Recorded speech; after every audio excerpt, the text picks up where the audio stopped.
Hello everyone, welcome back to our channel. कैसे हैं आप सब लोग? आई होप अपनी प्रिपरेशन आप अच्छे से कर रहे हैं। आप लोगों की तैयारी बहुत अच्छी चल रही है। तो आज हम आपके लिए लेकर आए हैं यहाँ पर टेंस का नया वीडियो, नया लेक्चर। तो टेंस क्या होते हैं, उनका यूज कहाँ पर किया जाता है, किस तरीके से उनका यूज किया जाता है, तो यही इसमें आज के लेक्चर में हम यहाँ पर देखेंगे। तो चलिए स्टार्ट करते हैं यहाँ पर। और एक चीज मैं आप लोगों को यहाँ पर और बताना चाहूँगी, टेंस में हमारा जो है वर्ब का बहुत इंपॉर्टेंट रोल होता है। वर्ब जो है बहुत ही ज़्यादा यूज होती है यहाँ पर टेंस में। तो दोनों तरह की वर्ब यूज होती है। तो अगर किसी ने वर्ब का लेक्चर नहीं देखा है तो डिस्क्रिप्शन बॉक्स में वर्ब का जो टॉपिक है उसका लिंक दिया गया है, तो वहाँ पर जाकर आप वर्ब का लेक्चर भी देख सकते हैं। तो उसको स्टार्ट करते हैं। चलिए, टेंस क्या होते हैं। देखिए, टेंस हमारे जो होते हैं वो किसी भी काम के समय को बताते हैं, यानी कि कोई भी काम किस समय का है उसको बताते हैं। कौन? टेंस। टेंस हमारे किसी भी काम के समय को बताते हैं। जैसे मान लीजिए फॉर एग्जांपल, अगर हम बात करें जो काम शुरू हो गए हैं वो हमारे प्रेजेंट टेंस में लिखे जाते हैं। जो काम हो गए हैं, कंप्लीट हो गए हैं, वो हमारे पास्ट टेंस में लिखे जाते हैं। और जो काम ना तो अभी स्टार्ट हुए हैं और ना ही अभी कंप्लीट हुए हैं वो हमारे फ्यूचर टेंस में लिखे जाते हैं। जैसे फॉर एग्जांपल, आपने कोई काम स्टार्ट कर दिया है और अभी वो काम चल रहा है, यानी कि अभी है वो काम रनिंग है या फिर चल रहा है, तो वो टेंस आपके प्रेजेंट टेंस होंगे। या फिर जो काम आपने कंप्लीट कर लिए हैं अपने पास्ट टाइम में, वो आपके पास्ट टेंस में लिखे जाएंगे। और जो काम ना तो अभी स्टार्ट हुए हैं और ना ही अभी कंप्लीट हुए हैं वो लिखे जाते हैं आपके फ्यूचर में। ओके, तो चलिए देखिए, टेंस हमारे क्या होते हैं। टेंस हमारे किसी भी काम के होने के समय को बताते हैं, वही होते हैं टेंस। तो किसी भी एक्शन के टाइम को बताने वाले जो होते हैं वो टेंस होते हैं। जैसे हिंदी में हम काल कहते हैं, हिंदी में से काल कहा जाता है, यानी कि किसी भी काम के समय को बताते हैं। तो देखिए, कार्य एंड समय, काम एक्शन यानी कि टाइम यानी कि समय। तो एक्शन बताने के लिए हम मेन वर्ब का यूज करते हैं और टाइम बताने के लिए हम ऑक्सिलरी वर्ब का यूज करते हैं। मेन वर्ब को हिंदी में मुख्य क्रिया भी कहा जाता है और ऑक्सिलरी वर्ब को सहायक क्रिया कहा जाता है, क्योंकि ये समय बताने में हेल्प करती है, इसलिए इसको हेल्पिंग वर्ब भी कहा जाता है। टेंस हमारे तीन टाइप के होते हैं, present, past and future. Present tense को हिंदी में वर्तमान समय यानी कि वर्तमान काल, पास्ट टेंस को हिंदी में भूतकाल और फ्यूचर टेंस को हिंदी में भविष्य काल कहा जाता है। देखिए, जो भी हमारे टेंस हैं, तो तीन टेंस है हमारे, लेकिन तीन टेंस की अगर हम बात करें तो हर एक जो टेंस है हमारा उसमें चार तरह के और टेंसेस इंक्लूड होते हैं, यानी कि एक ही टेंस में आप चार तरह के और टेंसेस पढ़ते हैं। तो देखेंगे यहाँ पर हमारे कोई भी टेंस हो, किसी भी टेंस में हमारे, जैसे फॉर एग्जांपल हमने कहा प्रेजेंट टेंस, तो प्रेजेंट टेंस हमने बोला तो इसमें एक इंडेफिनिट है, दूसरा कॉन्टिन्यूअस है, तीसरा परफेक्ट है और नंबर 4 यहाँ पर परफेक्ट कॉन्टिन्यूअस टेंस है। और हर एक टेंस की अपनी एक ऑक्सिलरी या फिर हेल्पिंग वर्ब होती है। हेल्पिंग वर्ब सहायक क्रिया कहते हैं उसे, क्योंकि वो टाइम बताने में हेल्प करती है। तो देखिए, किसी भी टेंस की हर एक टेंस की क्या होती है, अपनी एक हेल्पिंग वर्ब होती है जो हम उस एक्शन के अकॉर्डिंग, उस टाइम के अकॉर्डिंग यूज करते हैं। चलिए स्टार्ट करते हैं हम सबसे पहले अपना प्रेजेंट इंडेफिनिट टेंस। देखिए, प्रेजेंट इंडेफिनिट टेंस क्या होता है हमारा। प्रेजेंट इंडेफिनिट टेंस होता है हमारा जिसमें हम कुछ पर्टिकुलर एक्शंस की बात करते हैं, इनका यूज कहाँ पर किया जाता है, लेकिन उसको बताने से पहले सबसे पहले मैं आपको बता दूं, जैसे कि मैंने आपको बताया था, हर एक टेंस की अपनी एक हेल्पिंग वर्ब होती है। इसकी जो हेल्पिंग वर्ब है वो है डू या फिर डज। तो डू या डज जो है इसकी हेल्पिंग वर्ब है। यहाँ पर हम देखेंगे, कोई भी आप टेंस ले, कोई सा भी आप टेंस पढ़े, उस टेंस में आपके चार तरह के सेंटेंसेस लिखे जाते हैं। सेंटेंसेस, तो चार तरह के जो सेंटेंसेस यहाँ पर लिखे जाते हैं उनमें एक है हमारा एसर्टिव, जिसको हम अफर्मेटिव या फिर डिक्लेरेटिव या फिर पॉजिटिव सेंटेंस भी कहते हैं। दूसरा है हमारा नेगेटिव सेंटेंस। नेगेटिव यानी कि जिसमें हम कोई नेगेटिव वर्ड जैसे नो, नॉट, नेवर ऐसा कुछ ऐड करते हैं, वो हमारा नेगेटिव सेंटेंस होता है। तीसरा है हमारा इंटरोगेटिव सेंटेंस। इंटरोगेटिव सेंटेंस क्या होता है, जिसको लिखने या बोलने के बाद हम आंसर एक्सपेक्ट करते हैं, यानी कि सामने वाले से जवाब आपकी उम्मीद करते हैं इसको लिखने या फिर बोलने के बाद। तो यहाँ पर वही सेंटेंस यानी कि क्वेश्चन, इसको हिंदी में प्रश्नवाचक वाक्य भी कहा जाता है। तो अगर आप किसी से क्वेश्चन पूछ रहे हैं, अगर आप वो सेंटेंस पॉजिटिव ले रहे हैं तो वो सिर्फ इंटरोगेटिव सेंटेंस है। लेकिन अगर आप किसी से कोई नेगेटिव क्वेश्चन पूछते हैं, नेगेटिव यानी कि जैसे मैंने आपको बताया नो, नॉट, नेवर, इस तरीके का वर्ड अगर उसमें ऐड है तो वहां पर हम उसे इंटरोगेटिव नेगेटिव सेंटेंस बोलते हैं। तो ये हमारे 4 तरह के सेंटेंसेस किसी भी एक टेंस में लिखे जाएंगे। तो यहाँ देखिए आप सबसे पहले इसका यूज कहाँ पर किया जाता है, क्यों किया जाता है। तो देखिए यूसेज क्या होता है इसका, यानी कि इसका यूज कहाँ पर होता है। सबसे पहले अगर आप किसी रेगुलर एक्शन की बात करते हैं, रेगुलर एक्शन का मतलब है जो काम रोज होते हैं या फिर किसी पर्टिकुलर टाइम में होते रहते हैं हमेशा। जैसे आपने कहा कि मैं महीने में 2 बार अपने घर जाता हूँ, या फिर आपने कहा कि मैं साल में 2 बार अपने घर जाता हूँ, या फिर फॉर एग्जाम्पल आपने कहा कि मेरे माता पिता महीने में 1 बार मुझसे मिलने यहाँ आते हैं। तो इस तरह के जब सेंटेंस हम लिखते हैं, या फिर आपने कहा बच्चे स्कूल जाते हैं, या फिर आपने कहा कि मैं रोज सुबह उठकर नाश्ता बनाती हूँ, लंच बनाती हूँ, डिनर बनाती हूँ। तो ये सब हमारे क्या हो जाते हैं, रेगुलर एक्शन में आते हैं। दूसरा इसका यूज कहाँ पर होता है, हैबिचुअल एक्शन। हैबिचुअल एक्शन की अगर मैं बात करूँ तो ये हैबिचुअल एक्शन हमारे हैबिट यानी कि हमारी आदतों से जुड़े हुए होते हैं। हमारी आदतों से, जैसे मान लीजिए आपने कहा कि वो गीत गाती है, या फिर आपने कहा मैं डांस करता हूँ, या फिर आपने कहा कि रोहन पेंटिंग्स बनाता है। तो जो हैबिट यानी कि जो आपकी आदतों से जुड़ी हुई चीजें होती हैं उनके लिए भी हम प्रेजेंट इंडेफिनिट टेंस का यूज करते हैं। तीसरा नंबर 3 यहाँ पर कोई यूनिवर्सल ट्रुथ है। यूनिवर्सल ट्रुथ यानी कि जो ऐसा स्टेटमेंट, ऐसा वाक्य जो सभी लोगों द्वारा एक्सेप्ट किया गया हो, जो सब उसको सच मानते हैं। जैसे आपने कहा all the planets revolve around the sun, यानी कि सभी ग्रह सूर्य के चक्कर लगाते हैं। तो ये यूनिवर्सल ट्रुथ की कैटेगरी में आ जाता है। इसी तरीके से अगर आपने कहा कि सूरज पूरब में उगता है और पश्चिम में छिपता है, यानी कि the sun rises in the east and sets in the west. तो इस तरीके से सेंटेंस जो लिखे जाते हैं वो आपके प्रेजेंट इंडेफिनिट टेंस में लिखे जाएंगे। उसके बाद आता है आपका साइंटिफिक फैक्ट, यानी कि अगर आप कोई साइंटिफिक फैक्ट बता रहे हैं, in that case we have to use this present indefinite tense. Scientific fact यानी कि कोई भी आप वैज्ञानिक तथ्य अगर बता रहे हैं तो उस सिचुएशन में, उस कंडीशन में आप यूज करेंगे प्रेजेंट इंडेफिनिट टेंस को। जैसे मान लीजिए आपने कहा water boils at 100 degree Celsius, पानी 100 डिग्री सेल्सियस पर उबलता है। तो ये जो है साइंटिफिक फैक्ट है, हम इसके लिए प्रेजेंट इंडेफिनिट टेंस को यूज करेंगे। उसके बाद आता है आपका नंबर 5 पे न्यूज हेडलाइंस, यानी कि अगर मान लीजिए कोई न्यूज हेडलाइन दी जा रही है तो वो बात भले ही वो काम, वो एक्शन, वो इंसिडेंट भले ही पास्ट में हो गया है लेकिन, या फिर फ्यूचर में होगा, लेकिन वो प्रेजेंट इंडेफिनिट में ही लिखा जाता है। ओके, तो ये इसके यूसेज है।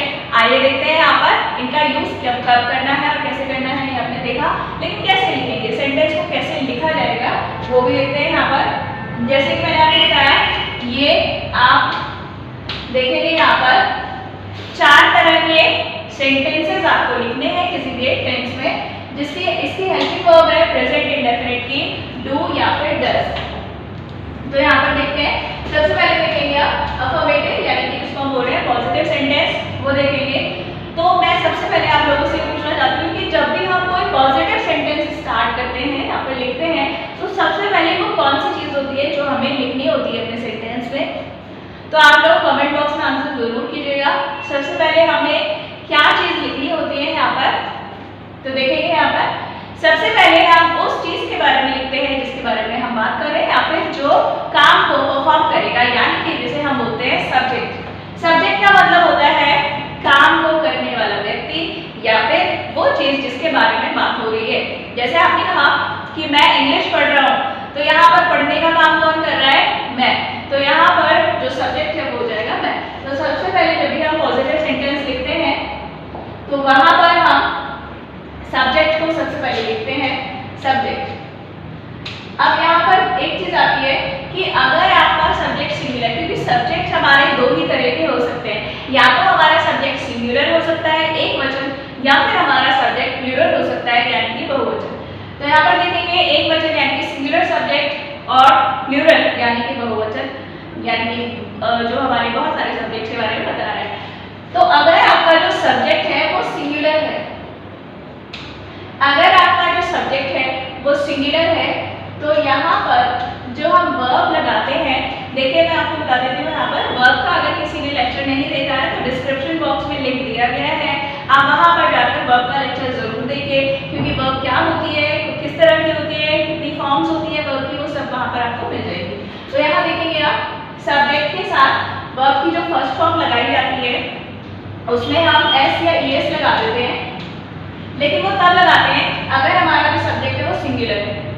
सिंगुलर सब्जेक्ट होने पर प्रेजेंट इंडेफिनिट में वर्ब की फर्स्ट फॉर्म में एस या फिर ई एस का यूज किया जाता है, और इसके बाद ऑब्जेक्ट या फिर हम बोले रिमेनिंग पार्ट लिखा जाता है, remaining part of the sentence, यानी कि जिसके बारे में आगे बात होगी, यानी कि जिस पर सब्जेक्ट का प्रभाव पड़ रहा है या फिर जो हमें वर्ब के आगे और डिटेल्स इंफॉर्मेशन देगा।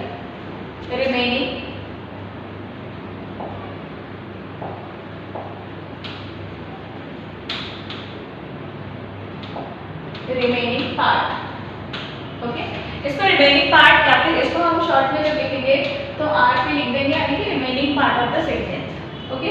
तो देखिए सब्जेक्ट हमारा लिखा जाएगा, सब्जेक्ट अगर सिंगुलर है तो वर्ब की फर्स्ट फॉर्म में एस या एस जुड़ जाता है, वहीं अगर हमारा जो सब्जेक्ट है वो प्लूरल होता है, सब्जेक्ट अगर हमारा प्लूरल होता है तो कोई एस या एस नहीं जुड़ता है, सीधा वर्ब की फर्स्ट फॉर्म लिखी जाती है और उसके बाद ऑब्जेक्ट या फिर रिमेनिंग पार्ट लिख दिया जाता है। देखिए मैं आपको और यहाँ पर सिंपल तरीके से और एक्सप्लेन कर देती हूँ। जैसे हमने देखा कि इसका यूज कहाँ पर होता है, इसका यूज होता है आपका regular action, habitual action, universal truth, scientific fact, okay. तो यहाँ पर इसका यूज होता है। जैसे फॉर एग्जाम्पल आपने कहा बच्चे स्कूल जाते हैं, बच्चे स्कूल जाते हैं, तो ये रेगुलर एक्शन है। तो यहाँ पर बच्चे, तो आप मुझे बताइएगा बच्चे सिंगुलर सब्जेक्ट है या फिर प्लूरल, तो डेफिनेटली बच्चे जो है हमारा वो प्लूरल सब्जेक्ट है, तो सब यहाँ पर हम लिखेंगे चिल्ड्रन। काम क्या करते हैं, यानी कि हमें वर्ब यूज करनी है, इसके बाद क्या काम परफॉर्म करते हैं बच्चे, तो गो यानी कि जाने का, कहाँ जाते हैं। अब हमारे पास आ जाएगा ऑब्जेक्ट या फिर remaining part of the sentence, तो children go to school, children go to school every day, बच्चे रोज स्कूल जाते हैं, उस कंडीशन में सेंटेंस इस तरीके से लिखा जाएगा, this will be the remaining part, this is the first form of the main verb, और चिल्ड्रन आपका क्या हो जाएगा, सब्जेक्ट हो जाएगा। दूसरा अगर हम बात करें सेकंड, हम अपने सिंगुलर सब्जेक्ट को भी देख लेते हैं। अगर हमारा जो सब्जेक्ट है वो सिंगुलर है तो किस तरीके से हमें यहाँ पर लिखना है, this is the example and singular subject. जैसे मान लीजिए आपने कहा फॉर एग्जांपल आप किसी का नाम भी लिख सकते हैं, आपने कहा सोनिया, आपने कहा सोनिया गीत गाती है, सोनिया बाजार जाती है, या फिर आपने कहा सोनिया कविताएं लिखती है। तो देखिए सोनिया कविताएं लिखती है, ये उसका क्या है, हैबिचुअल एक्शन है। तो इसको हम कैसे लिखेंगे, हमारा जो सब्जेक्ट है वो है सोनिया, सोनिया। अब वो क्या काम करती है, लिखने का, तो लिखना यानी कि राइट, और राइट में हम एस लगा देंगे क्योंकि लास्ट में ई ऑलरेडी लगा हुआ है, so we just have to write over there only S, writes, Sonia writes, क्या लिखती है, अब हमारे पास ऑब्जेक्ट है, ऑब्जेक्ट लिखना है कि क्या चीज लिखती है वो, तो पोएम्स, सोनिया राइट्स पोएम्स, ये हमारा ऑब्जेक्ट हो जाएगा।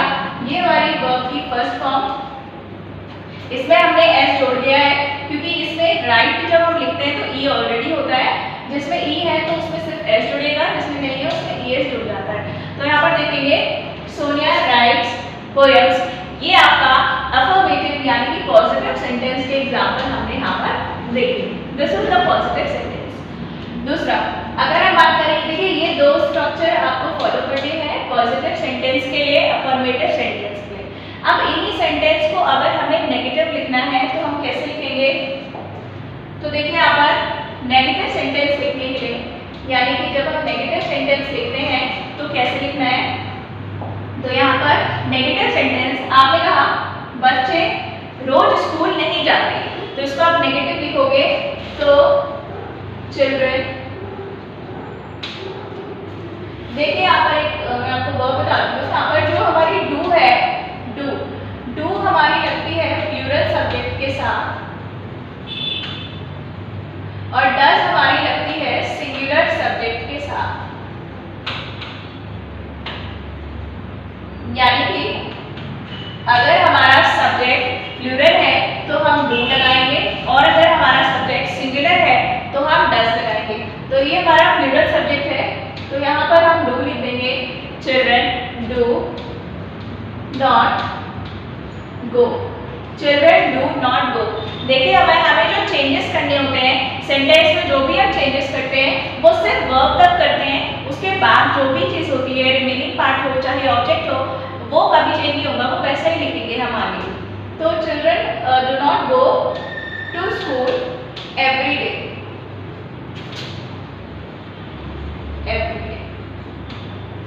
Children do not go to school every day, बच्चे रोज स्कूल नहीं जाते हैं। इस तरीके से ये सेंटेंस आप लिख देंगे। अगर हम इसको सिंगुलर सब्जेक्ट को लिख रहे हैं तो Sonia does not write poems.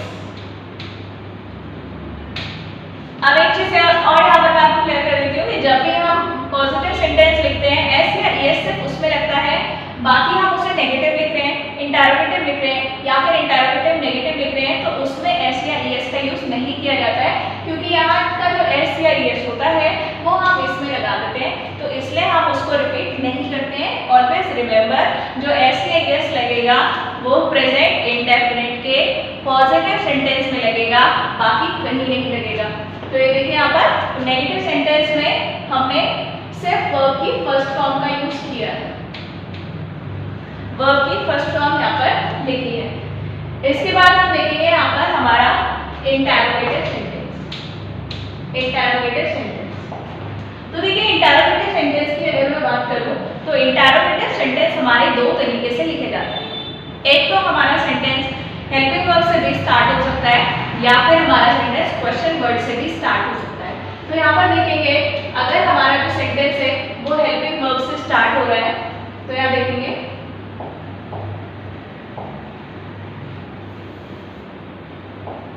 अगर हमारा जो सेंटेंस है वो हेल्पिंग वर्ब से शुरू हो रहा है।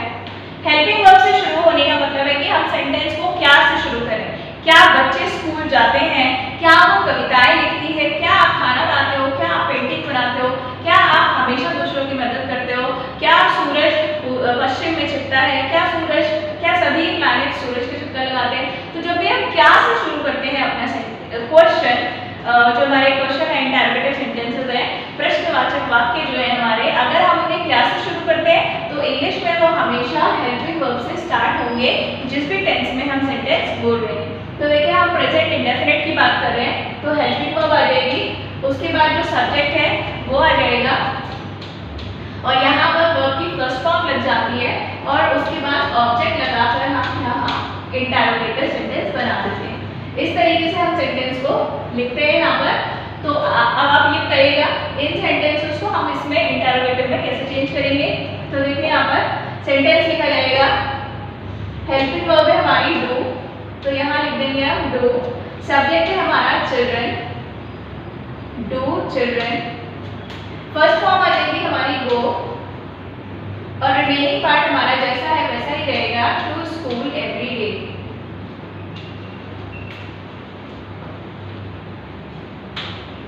टू स्कूल एवरी डे, ये इस तरीके से लिखा जाएगा। अब आप लोग इस सेकंड वाले सेंटेंस को चेंज करिएगा। दूसरी चीज मैंने आपको बताया यहाँ पर कि अगर हमारा सेंटेंस क्या से शुरू हो रहा है तो इस तरीके से लिखेंगे, यानी कि इसका मतलब हो जाएगा कि क्या बच्चे रोज स्कूल जाते हैं।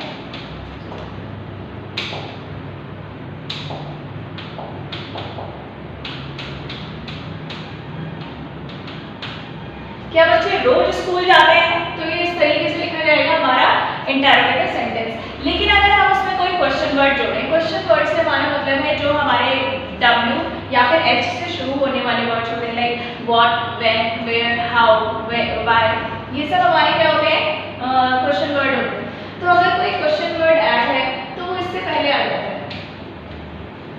अगर आप कोई क्वेश्चन वर्ड ऐड करना चाह रहे हैं तो हमारा सेंटेंस पूरा ऐसा ही लिखा जाता है, सिर्फ हमारा जो क्वेश्चन वर्ड है वो इससे पहले आ जाएगा, इससे पहले लिख दिया जाएगा। तो अगर मैं यहाँ पर बोलूँ कि बच्चे स्कूल क्यों जा रहे हैं, क्यों जाते हैं, तो यहाँ पर क्यों जाते हैं तो यहाँ पर डू से पहले हम लिख देंगे वाई। तो सेंटेंस हो जाएगा आपका why do children go to school every day. Why do children go to school every day? बच्चे रोज स्कूल क्यों जाते हैं? तो ये इस तरीके से सेंटेंस लिख दिया जाता है आपका इंटरोगेटिव सेंटेंस। वहीं अगर आप नेगेटिव बनाएं, यानी कि इंटरोगेटिव तो है लेकिन इसको अगर आप नेगेटिव बनाते हैं तो किस तरीके से सेंटेंस लिखना है? तो देखिए यहाँ पर इसमें इंटरोगेटिव नेगेटिव बनाने के लिए सेंटेंस आपका इस तरीके से लिखा जाएगा इंटरोगेटिव नेगेटिव। इसमें क्या होगा आपका हेल्पिंग वर्ब आएगी, उसके बाद आता है आपका सब्जेक्ट प्लस सब्जेक्ट आ जाएगा, नॉट लिख देते हैं यहाँ पर हम, और उसके बाद लगाते हैं वर्ब की फर्स्ट फॉर्म। नॉट लगाकर, यानी कि जो नॉट है वो वर्ब की फर्स्ट फॉर्म से ठीक पहले लिख दिया जाता है, और उसके बाद जो हमारा ऑब्जेक्ट है वो आ जाएगा, और इस तरीके से सेंटेंस हम लिख देते हैं। तो अब आप लोग यहाँ पर इंटरोगेटिव नेगेटिव सेंटेंस बताइए कैसे लिखेंगे। तो सेंटेंस है हमारा do children not go to school every day. Do children not go to school every day. क्या बच्चे रोज स्कूल नहीं जाते हैं? और अगर हम बोले कि बच्चे रोज स्कूल क्यों नहीं जाते हैं तो हम यहाँ पर इससे पहले वाई लिख देंगे। तो ये हमारा हो जाएगा sentence why do children not go to school every day. बच्चे रोज स्कूल क्यों नहीं जाते? तो ये आपका इस तरीके से सेंटेंस लिखे जाते हैं। तो आई होप आपको ये क्लियर हो गया है कि प्रेजेंट इंडेफिनिट में सेंटेंस किस तरीके से लिखने हैं। ओके, नेक्स्ट हमारा जो टेंस है, नेक्स्ट हम टेंस पढ़ेंगे अपना, दैट इज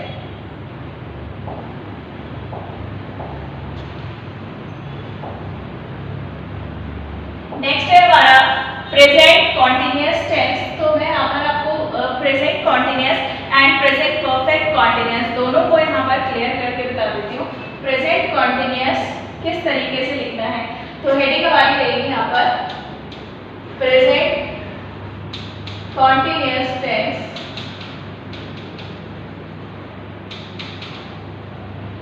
और यहीं पर हम पढ़ेंगे प्रेजेंट परफेक्ट कॉन्टिन्यूअस टेंस।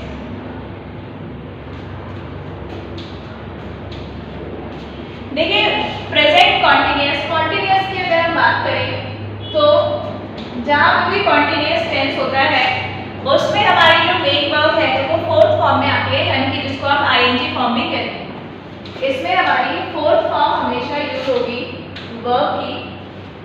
जो भी आप प्रेजेंट कॉन्टिन्यूअस, जो भी आप कॉन्टिन्यूअस टेंस पढ़ते हैं, चाहे वो प्रेजेंट का कॉन्टिन्यूअस हो, चाहे वो पास्ट का कॉन्टिन्यूअस हो, चाहे वो फ्यूचर का कॉन्टिन्यूअस हो, और चाहे वो परफेक्ट का कॉन्टिन्यूअस हो, कोई भी कॉन्टिन्यूअस जो टेंसेस होते हैं उनमें हमारी जो वर्ब है वो फोर्थ फॉर्म में ही लिखी जाती है। अब देखेंगे यहाँ पर जो ये टेंस है, जैसे फॉर एग्जाम्पल आपने कहा मैं अंग्रेजी पढ़ रही हूँ, मैं इंग्लिश पढ़ रही हूँ, तो ये तो आपने कहा मैं इंग्लिश पढ़ रही हूँ, यानी कि कोई काम शुरू हो गया है और वो चल रहा है। इसको बताने के लिए यूज करते हैं हम प्रेजेंट कॉन्टिन्यूअस टेंस। कोई काम चल रहा है यानी कि शुरू हो गया है और वो चल रहा है, तो हम यहाँ यूज करते हैं प्रेजेंट कॉन्टिन्यूअस टेंस। आपने कहा मैं अंग्रेजी पढ़ रहा हूँ, तो देखिए आपने कहा मैं अंग्रेजी पढ़ रहा हूँ, तो आप यूज करेंगे प्रेजेंट कॉन्टिन्यूअस टेंस। और अगर आप साथ में ये भी बताते हैं कि जो काम अभी चल रहा है वो शुरू कब हुआ था, तो उस कंडीशन में हम यूज करते हैं प्रेजेंट परफेक्ट कॉन्टिन्यूअस टेंस। यानी कि प्रेजेंट कॉन्टिन्यूअस और प्रेजेंट परफेक्ट कॉन्टिन्यूअस में अंतर क्या होता है? अंतर ये होता है कि इसमें काम चल रहा है और इसमें जो काम चल रहा है वो शुरू कब हुआ था ये भी बताया जाता है। तो इन दोनों में सिमिलैरिटी, समानता क्या हुई? समानता ये हुई इनमें कि दोनों में काम चल रहा है, लेकिन इसमें हम ये भी बताते हैं कि जो काम चल रहा है वो शुरू कब हुआ था। तो इस तरीके से यहाँ पर मैं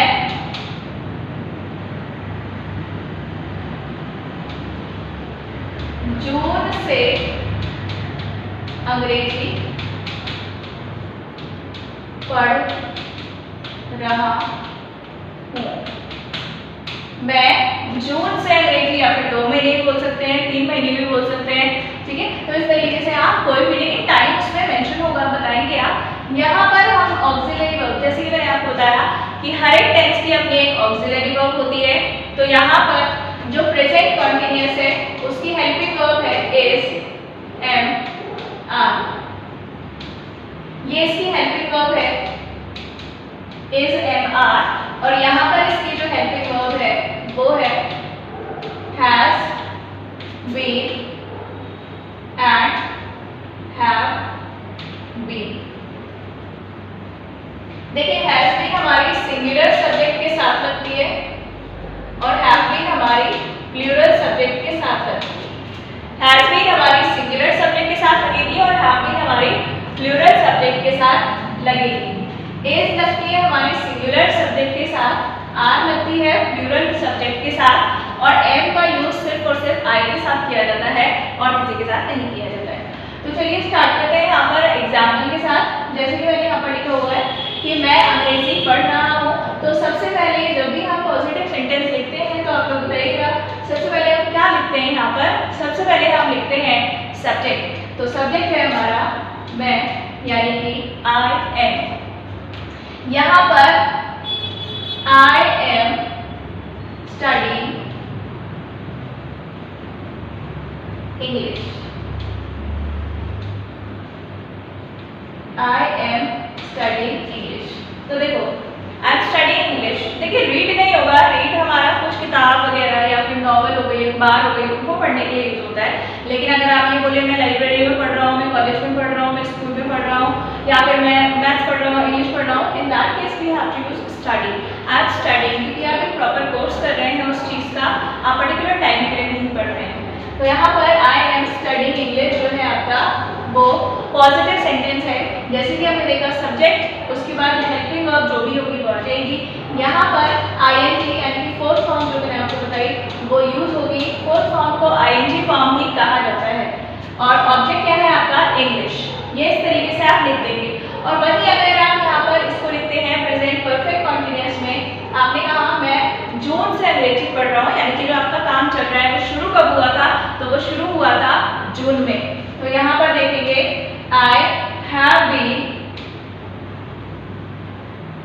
I have been studying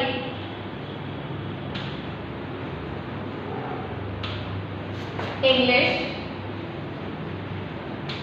since June. I have been studying English since June. ये जो सेंटेंस है आपका I am studying English and I have been studying English since June, ये इसलिए है क्योंकि इसमें हमने टाइम नहीं बताया है कि कोई काम कब से चल रहा है, और इसमें हमने टाइम बताया है कि जो काम चल रहा है वो शुरू कब हुआ था। जैसे आपने कहा कि हम यहाँ 10 साल से रह रहे हैं, तो 10 साल से रह रहे हैं जो हम यूज करेंगे प्रेजेंट परफेक्ट कॉन्टिन्यूअस। आपने कहा कि मैं 5 साल से पढ़ा रही हूँ, तो आप यूज करेंगे प्रेजेंट परफेक्ट कॉन्टिन्यूअस। लेकिन आपने कहा कि हम एसएससी की तैयारी कर रहे हैं, तो हम यूज करेंगे प्रेजेंट कॉन्टिन्यूअस, क्योंकि हमने इसमें ये नहीं बताया कि कब से कर रहे हैं। तो यहाँ पर कब से का भी जवाब मिल जाता है, और यहाँ पर हम सिर्फ कोई काम चल रहा है ये बताते हैं। इसका हम नेगेटिव सेंटेंस देखेंगे। तो नेगेटिव सेंटेंस हमारा क्या हो जाएगा? यहाँ पर नेगेटिव सेंटेंस होगा I am not studying English. I am not studying English, मैं इंग्लिश नहीं पढ़ रहा हूँ। इसको आप जब इंटरोगेटिव लिखोगे तो इंटरोगेटिव में सबसे पहले हमारा हेल्पिंग वर्ब आती है। तो यहाँ देखेंगे हम इंटरोगेटिव जो सेंटेंस है उसमें सबसे पहले हमें हेल्पिंग वर्ब यूज करनी है। तो हेल्पिंग वर्ब है हमारी एम, तो आ जाएगा यहाँ पर am I studying English. Am I studying English? क्या मैं इंग्लिश पढ़ रहा हूँ? तो यहाँ पर देखेंगे क्या, जैसे कि मैंने आपको बताया था जब भी हमारे क्वेश्चंस होते हैं वो हेल्पिंग वर्ब से शुरू होते हैं, तो इसका मतलब होता है वो क्या का मीनिंग दे रहे हैं, यानी कि क्या मैं अंग्रेजी पढ़ रहा हूँ। तो यहाँ पर इंटरोगेटिव सेंटेंस, क्या मैं अंग्रेजी नहीं पढ़ रहा हूँ, इसको लिखेंगे हम इस तरीके से इंटरोगेटिव। नेगेटिव में हम लिखेंगे am I not studying English। Am I not studying English? क्या मैं इंग्लिश नहीं पढ़ रहा हूँ, तो इस तरीके से लिखेंगे। तो आई होप आपको ये क्लियर हो गया कि प्रेजेंट कॉन्टिन्यूअस में सेंटेंसेस किस तरीके से लिखे जाते हैं। इसको आप देख लेते हैं यहाँ पर, I have been studying English since June. तो देखिए यहाँ पर इसको आप नेगेटिव लिखेंगे तो क्या लिखा जाएगा, I have not been studying English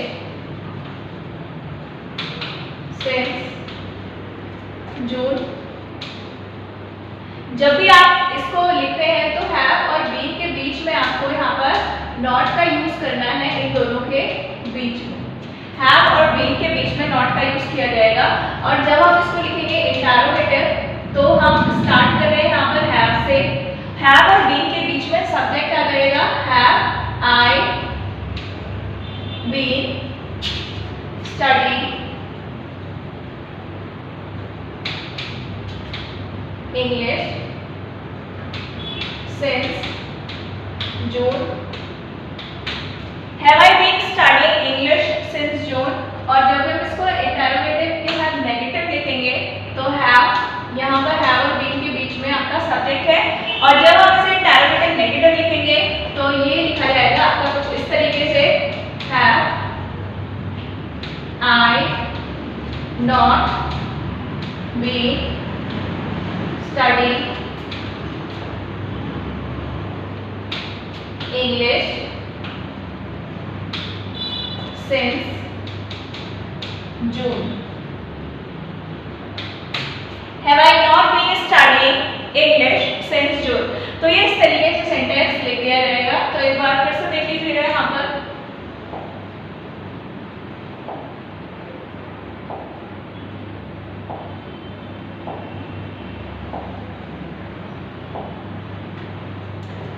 तो आई होप आपको आज का लेक्चर जो टेंस का वीडियो था वो आपको क्लियर हुआ है। अगर आपको वीडियो अच्छा लगा है तो लाइक शेयर सब्सक्राइब करना मत भूलिएगा। और अगर आपको इसकी आगे का वीडियो चाहिए, यानी कि आगे के टेंसेस भी चाहिए अभी, तो आप कमेंट बॉक्स में ज़रूर आंसर कीजिएगा। सो मिलते हैं नेक्स्ट वीडियो में, आज के लिए इतना ही, थैंक यू।